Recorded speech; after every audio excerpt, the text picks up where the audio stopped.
Hi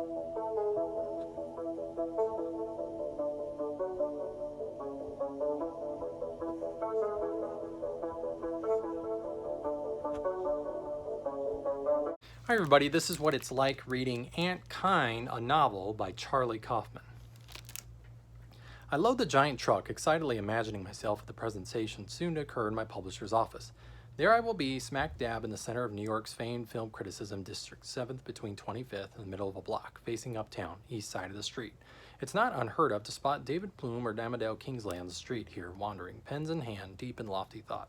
Soon I, too, will be wandering thusly, unaware that I am being gawked by some ambitious unknown upstart.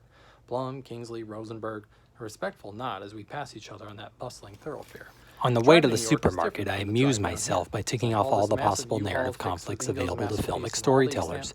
Man versus man, woman, non-binary, child, man versus self, man versus nature, man. Back on the street, I feel relieved there seems to be some recollection of the movie, but oddly dispirited, both to be some quickly out of the story and back in this awful life of mine, but also to feel at the mercy of Barasini's control in order to recover it. And why is he suddenly so desperate to hear about it? To be some recollection of the movie, but oddly dispirited, both to be some quickly out of the story and back in this awful life of mine, but also to feel at the mercy of Barasini's control in order to recover it.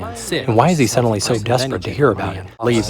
There I will be, smack dab in the center of New York's famed film criticism district, 7th between 25th and the middle of a block, facing uptown, east side of the street.